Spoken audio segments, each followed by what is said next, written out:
Is from Okabi? Yes. Okay, what did you call you can do? What did they do? What did be a walk? Okay. What did be a walk? May I can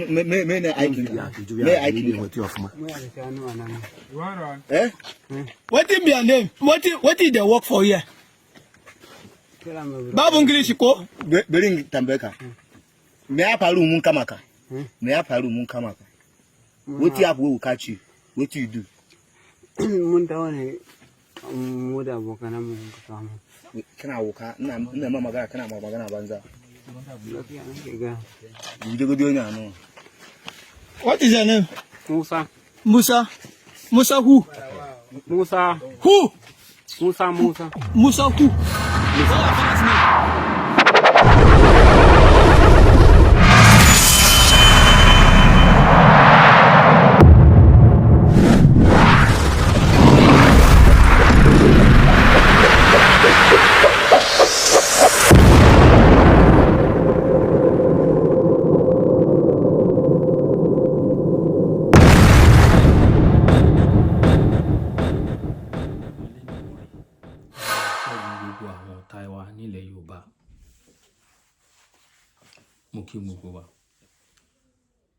Àwọn Yibo, they are fully ready. It's not by mouth. Kì í ṣe ọ̀rọ̀ orí ahọ́n. Kì í ṣe ọ̀rọ̀ orí ahọ́n ni wípé àwọn Yibo, they are ready. Ẹ rí àwọn fọ́nrán tí mo kó wá. Tí à ń sọ̀rọ̀ nípa àwọn ẹjọ́. Àwọn Àmọ̀tẹ́kùn wa wọ́n need irú àwọn orin iṣẹ́ tí mo fẹ́ fi hàn wá yìí. They need this kind of weapon. Àwọn Àmọ̀tẹ́kùn wa, àwọn irin tútù. Ẹ rí wọn náà. Ẹ wo àwọn Fúlàní tí wọ́n mú. Ẹ wo tú ọwọ́ àwọn Fúlàní. Kí ló ń ṣẹlẹ̀ nílẹ̀ Yorùbá? A dúpẹ́ lọ́wọ́ àwọn Àmọ̀tẹ́kùn Ondo State. Tẹ́ bá ń ṣẹni tó bá ń gbọ́ ròyìn, tó bá ń gbọ́ news, ẹ rí pé àwọn Àmọ̀tẹ́kùn Ondo State yìí ní gbogbo ìgbà ni wọ́n máa ń gbé oríkì fún wọn, wọ́n máa ń gbóríyìn fún wọn ní orí iṣẹ́ takuntakun tí wọ́n ń ṣe. Bó tiẹ̀ ṣe jẹ́ wípé àwọn àkùdé kọ̀ọ̀kan wà, àwọn oríṣiríṣi nǹkan ló wà ńlẹ̀ tí wọ́n ti pín sí oríṣiríṣi ọ̀nà. Problem ta ní nílẹ̀ Yorùbá nìyí. Kò sí ẹgbẹ́ kan tó dájọ́, wàláhì wọ́n á pín sọ́nà méjì ṣáá ni. Ẹ lọ farabalẹ̀ kí ẹ lọ wo gbogbo ẹgbẹ́ tó wà nílẹ̀ Yorùbá lénìí tí ò ní sí wàhálà tí wọ́n á pín. Àmọ̀tẹ́kùn Ondo State wọ́n ní issue, wọ́n pín sọ́nà méjì. Bákan náà ni ti àwọn ti Ọ̀ṣun State. The forest guard is coming and they should take off. No room for them in the bush. No room for them in all country. You are a kidnapper, you are still in the bush. You are planning to go into kidnapping. Just have change of mind or you leave Enugu State. Because these men are going to destroy you.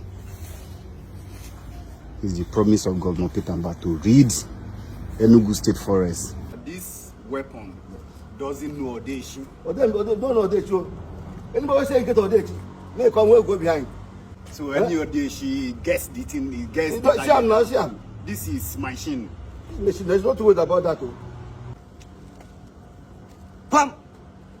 The parents should go and advise their children. When anybody will born bad child, no say he born bad child. Advise them. Say now, I better go leave these people alone, you know, feed them. So as it is now, the government is on them. His Excellency is after them. There's no room. Is from Okabi? Yes. Okay, what did you call you can do? What did they do? What did be a walk? Okay. What did be a walk? May I can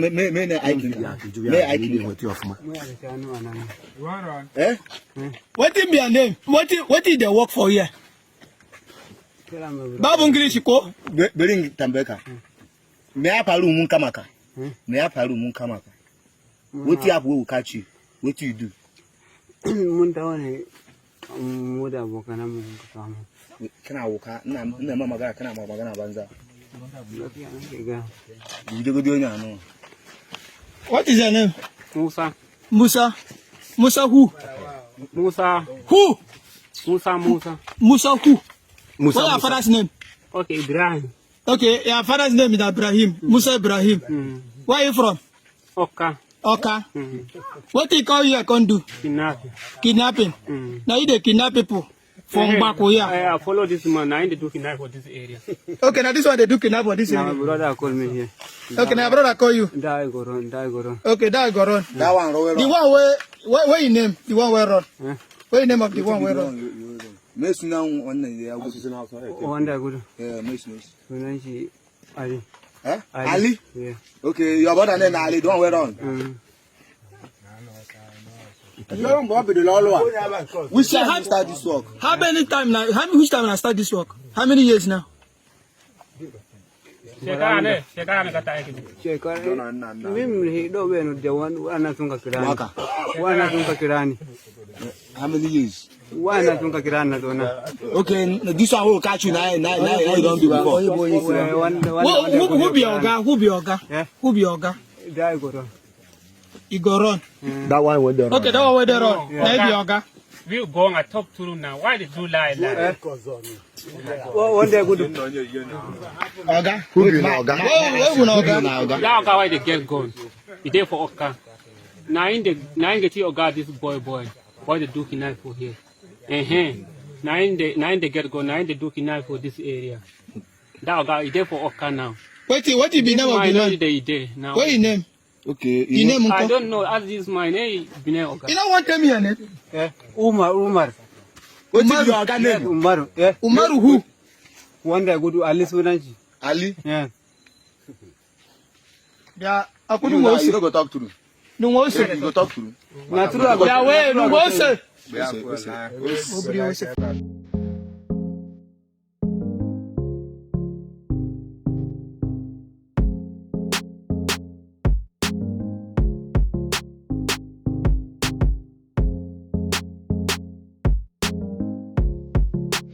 ẹ ṣeun ẹ̀yin ènìyàn mi ẹ̀yin náà ẹ wo orú àwọn irin títù tó ń kó sọ́wọ́ ṣé àwọn governors wa nílẹ̀ Yorùbá àwọn náà ò lè kóró ilé sọ́wọ́ àwọn àmọ̀tẹ́kùn wa ní ká wá béèrè ká wá wo ẹni tó máa bí wọ́n wọn ò lè kóró ilé sọ́wọ́ àwọn àmọ̀tẹ́kùn wa ìbéèrè tí èmi ń béèrè nìyẹn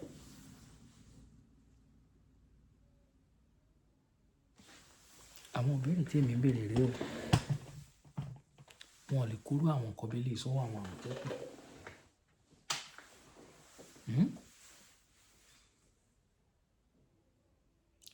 àwọn Fúlàní tẹ̀lé bó ṣe wù wọ́n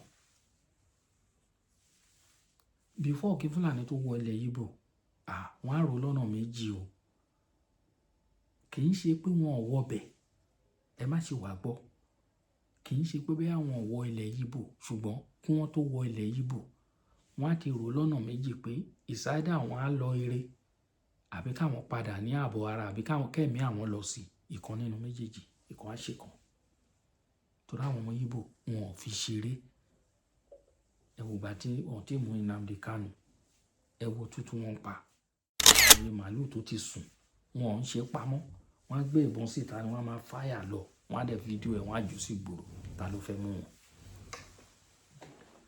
fẹ́ mú wọn wọ́n kojú Nàìjíríà mi wọ́n jọrọ bára wọn fà àwa ní tiwa a máa sọ pé a fẹ́ ṣe jàgídíjàgan ṣùgbọ́n wọ́n dẹ̀ ń pa wá kí là ń sọ what are we saying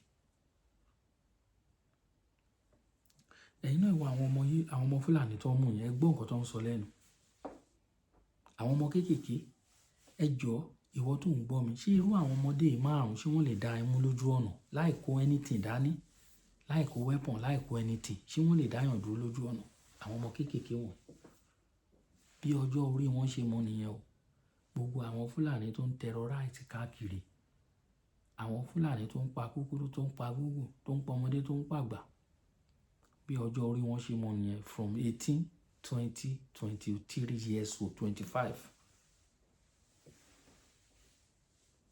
tó ń terrorize wa ní ilẹ̀ Yorùbá tó ń kún wa gàràgàrà mo rí fídíò kan mi ò mọ̀ tí n bá rí fídíò yẹn ó ṣe ń ṣe kí n join ẹ̀ mọ́ fídíò yìí láàárín àbí ní ìgbẹ̀yìn ẹ ṣàmì ṣọ̀kẹ́ wo fídíò yìí tán tí n bá ṣì ní sínú fóònù kẹ wá wo àwọn nínú àwọn irin títù tí wọ́n kó fáwọn Fúlàní.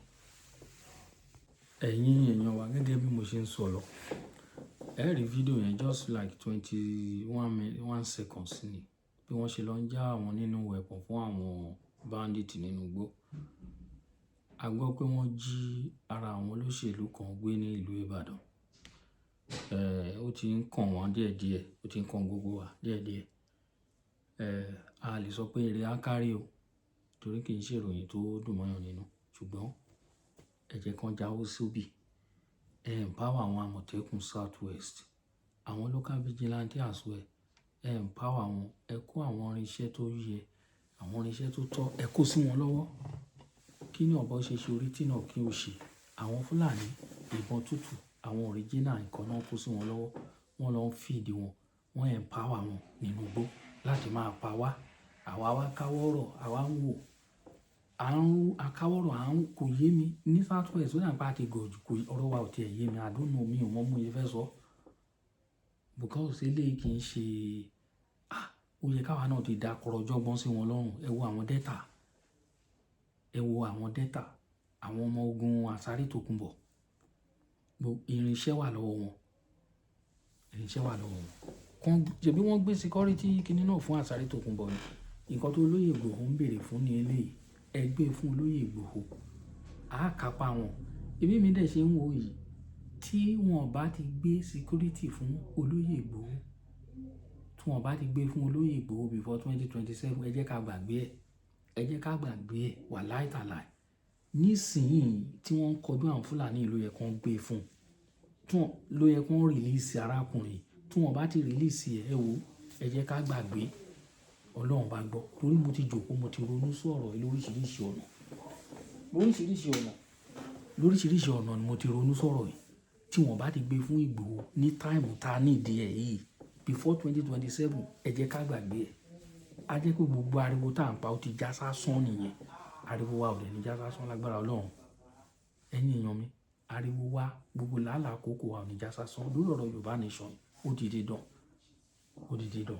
Ọlọ́run àgbàlẹ̀ wa fún wa torí it's not a sin, it's not a sin pé bóyá à ń béèrè fún òmìnira ilẹ̀ wa.